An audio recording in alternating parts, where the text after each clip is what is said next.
with toasting glasses in hand. With toasting glasses in hand.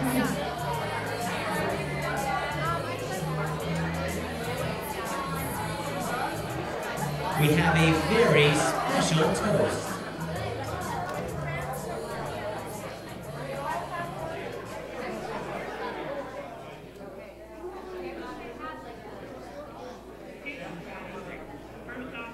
Apologize for not being able to be a part of this special day. But I wanted to make sure I could have a little toast to the two of you. So here it goes. First off, I want to introduce my invisible self. I'm Ashley, a friend of Megan and James. I was the one that introduced these two lovebirds. It all started while I was doing Megan's hair and we were talking girl talk and James popped in my mind. So I decided to play a little matchmaker. I showed Megan some pictures and she agreed. So then I sent James a little message with some attached photos and a little bit of made-up truth. Megan was a successful model, but there was a little problem. I told James she had a big gap between her teeth, along with an attached photo of just a smile and a good half-inch gap. Well, that didn't stop the date from happening, because look where they are today, hand in hand. I believe that a successful marriage takes a lot of up and downs to build a stable ground, and I know the two of them have gone through some emotional moments, moments that only brought them closer together and showed each other their true love for one another and the strength of knowing that they can get through anything the world throws at them. Your wedding date is one of those that seems to fly by. It's a day filled with emotions, friends, rings, and dancing. Many people remember how fleeting their own wedding day was, so I want you to take a few seconds to look each other in the eyes. Think about the happiness that you're feeling in this place, in this moment. Really let that feeling register into your heart and your mind. Now I want you to think about your life together in 20 years. Where are you? What are you doing? We all know that your vision of the future may not be identical, but always complementary.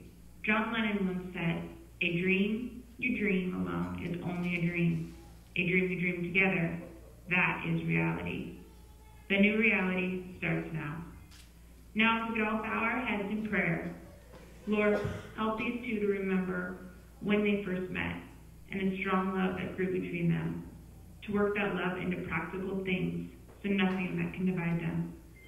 We ask for words, both kind and loving, and a heart always ready to ask for forgiveness, as well as to forgive. Dear Lord, their marriage is in your hands. And now please raise your glasses and toast to Megan and James.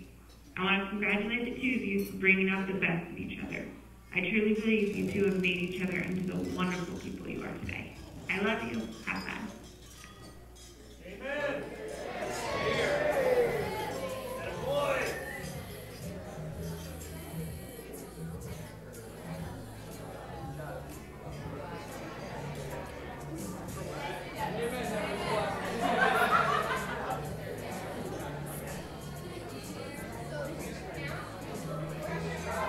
And now, ladies and gentlemen, please direct your attention to the best man, Matthew Dixon.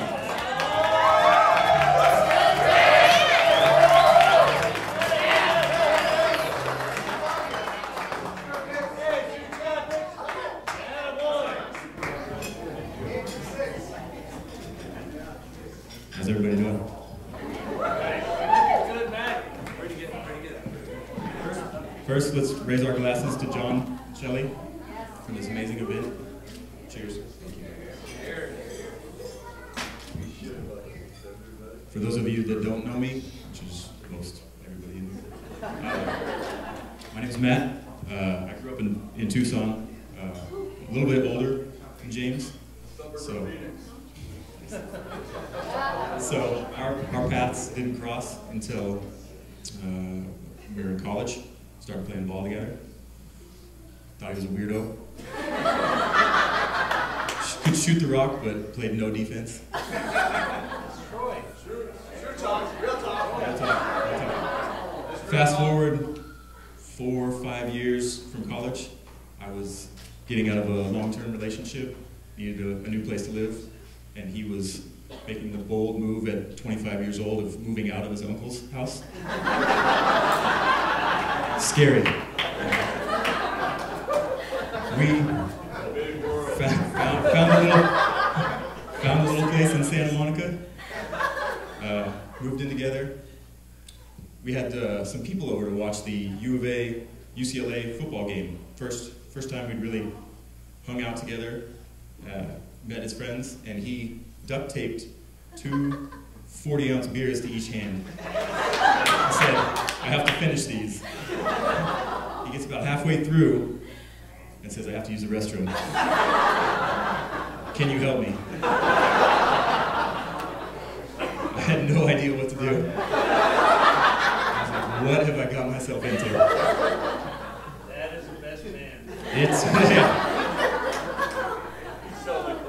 Maybe I helped him, maybe I didn't. I'll leave that up to you guys. We grew close, lived together for a year. We grew close together over basketball, rom-coms, going out around Santa Monica, LA, shirtless rollerblading on the boardwalk.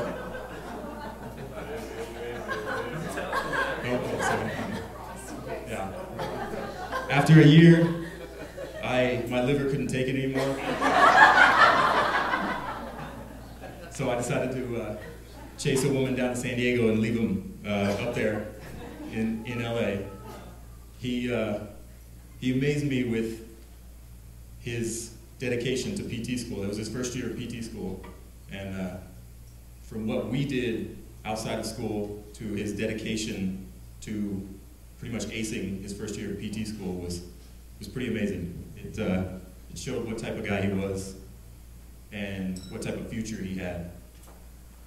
I didn't know where he was going to go after that first year, and his choice was to move in with Dano and Kyle in Chatsworth, which is the porn capital of America. I didn't know. I didn't know what would happen after that. But luckily, shortly after he moved in, he met Megan. And she saved him from Dano and Kyle. He says, I've been set up with this girl, and we went out on a date. I said, "Oh, how was it?" He said, "She's got a killer place on the beach in San Diego." And then a couple of dates later, he says, "I'm bringing her down to San Diego." Yeah, like the second date, right? Second date. I'm bringing her down for a weekend, and we're staying I lived in a little hobbit house there in San Diego. Had to duck to get in. She came down, took the whole weekend like a champ. It was amazing. She was step for step with us and got along great with my partner, and I knew it right from the very beginning. He was a changed man. He brought in numerous dates while we were living together. Or no, not numerous. No, just a couple. Just a couple. One or two. Yeah. And this was a whole different ballgame.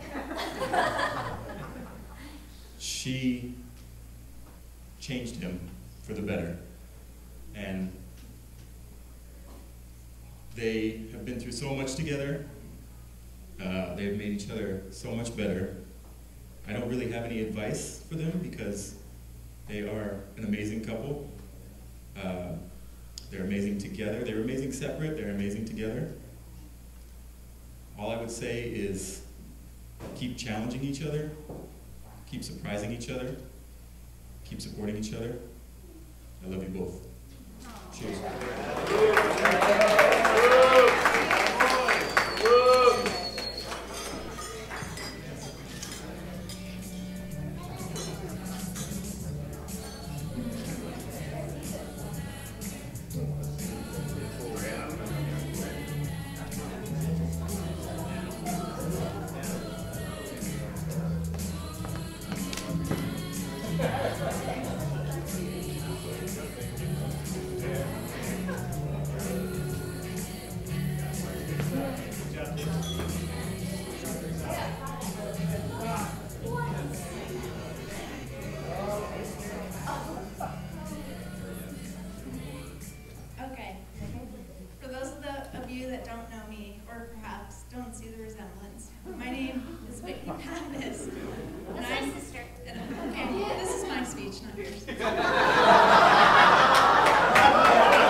older sister. Yes, older by 14 months.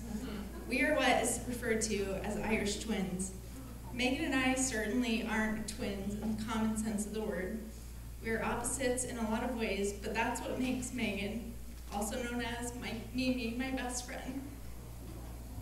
To paint the appropriate picture, I'd like to give you some history, starting with the origin and meaning of Megan's name. The name Megan is a Greek name, meaning mighty strength pearl. A pearl is formed when an irritant, usually a parasite, this is from Wikipedia, by the way, and not the proverbial grain of sand, works its way into an oyster, mussel, or clam. As a defense mechanism, a fluid is used to coat the irritant. Layer upon layer of this coating, called nacre, is deposited until a lustrous pearl is formed. Pearls must go through many tribulations to become the beautiful gem they were meant to be. God certainly had a plan for Megan right from the beginning, and it started with her name. Megan's birthday was nothing short of a miracle.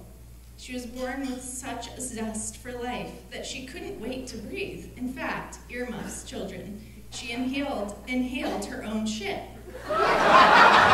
Megan had what's referred to as meconium aspiration. She aspirated her own feces and was unable to breathe when she was born.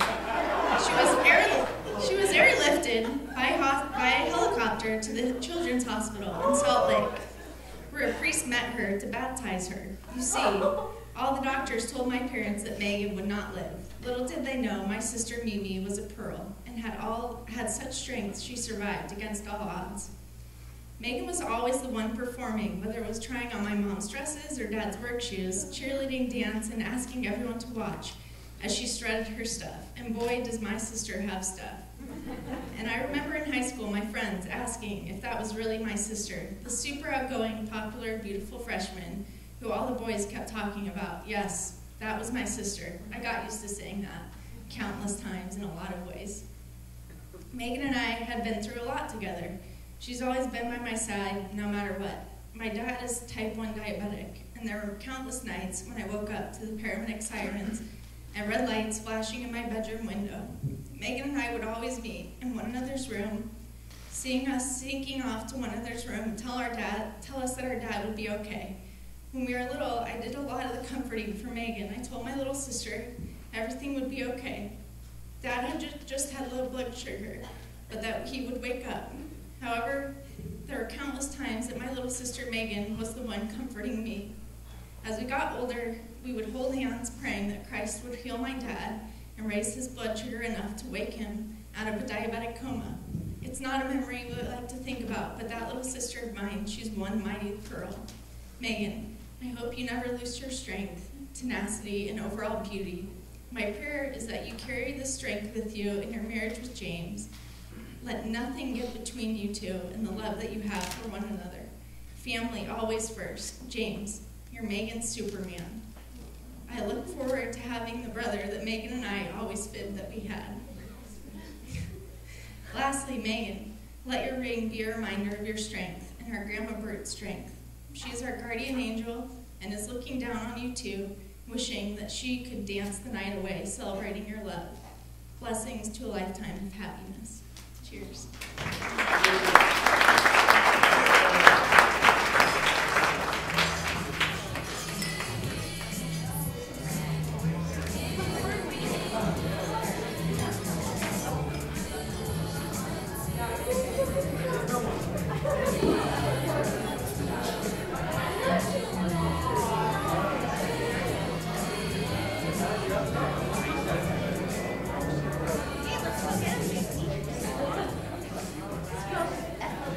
Yeah, commonly referred to as FOB, Father of the Bride. So, yeah, good luck. You get to bring up the, after all of those, right? So it's a great position to be in. So let me start with saying, on behalf of my wife, Shelley, Jim and Nora, James's parents that are here, we really would like to welcome you, each and every one of you, to this celebration. I know that There are a number of you in this room today that have traveled a great number of miles to be with us today, and we're very thankful that you could join us today. So thank you very much to each of you. So Megan, this is the part where I'm supposed to say something embarrassing about Megan.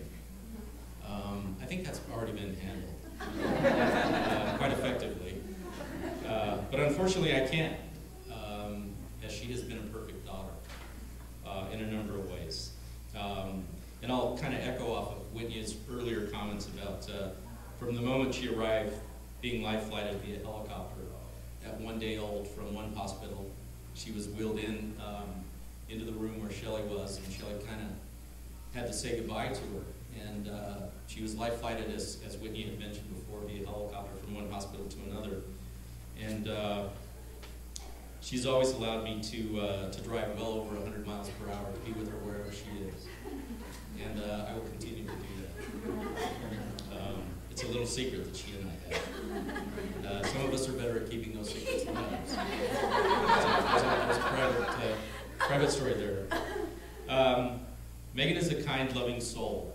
There was a bit of a theme today from Father Reggie earlier as it related to souls. And actually I didn't know that was going to take place, so as I was jotting down some notes, it was rather fortuitous that it kind of dovetailed rather well with what I'm saying here, but she is truly a kind and loving soul with wit and intelligence that's unsurpassed.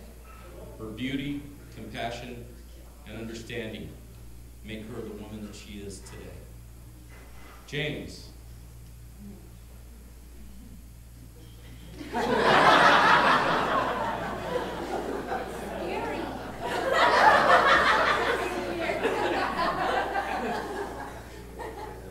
That's enough. Every father hopes that his daughter will find a loving, considerate, sensitive, and loyal husband. Well, meet James Vargo. All of those attributes are in.